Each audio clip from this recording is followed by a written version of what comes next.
ભાજપનો ભરતી મેળો યથાવત જોવા મળી રહ્યો છે। આપ પાર્ટીના આગેવાનો ભાજપમાં જોડાયા છે। પ્રદેશ અધ્યક્ષ સી.આર. પાટીલના હસ્તે ભાજપનો ખેસ ધારણ કર્યો હતો। આપ પાર્ટીના એક પછી એક કાર્યકર્તા અને નેતાઓ ભાજપમાં જોડાઈ રહ્યા છે। માલધારી સેલના ઉપપ્રમુખ પિયુષ દેસાઈએ કાર્યકર્તા તન મન ધનથી સેવા કરતા હોવા છતાં પણ તેમની કદર પાર્ટીમાં ન થતી હોવાના આક્ષેપ લગાવ્યા છે। લોકસભાની ચૂંટણી પહેલા નેતાઓનો પક્ષ પલટો શરૂ જ છે। સુરતમાં આમ આદમી પાર્ટીને મોટો ફટકો લાગ્યો છે। માલધારી સેલના ઉપપ્રમુખ પિયુષ દેસાઈની હાજરીમાં તમામ કાર્યકર્તાઓ ભાજપમાં જોડાયા હતા।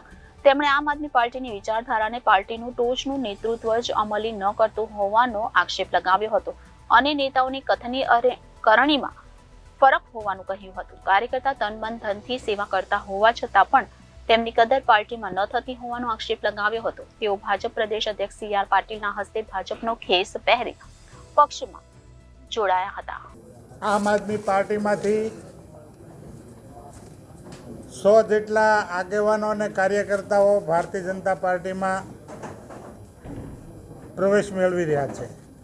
મુખ્ય તો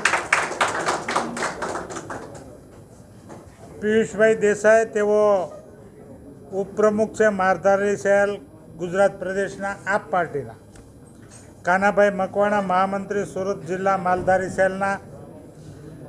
ફુલાભાઈ દેસાઈ મહામંત્રી સુરત જિલ્લા માલધારી સેલ। ભીમજીભાઈ કંભલિયા પ્રમુખ માલધારી સેલ સુરત જિલ્લા। અશ્વિનભાઈ રબારી પ્રમુખ માલધારી સેલ સુરત શહેર। સાથે સાથે ઘણા બધા આગેવાનો અને કાર્યકર્તાઓએ આજે ભારતીય જનતા પાર્ટીમાં પ્રવેશ મેળવ્યો છે। હું એમને પાર્ટીમાં આવકારું છું અને આવનારા દિવસોમાં જે ચૂંટણી આવી રહી છે ત્યારે આ બધા જ કાર્યકર્તાઓ ભારતીય જનતા પાર્ટીમાં પ્રવેશ મેળવ્યા પછી પોતપોતાનું વતન હોય, સુરત શહેર હોય કે દરેક ક્ષેત્રે પોતે પ્રચાર કાર્યમાં જોડાઈ જશે એવી એમણે પણ રજૂઆત કરી હતી કે અમે ભારતીય જનતા પાર્ટીનો પૂરજોશમાં પ્રચાર કરીશું।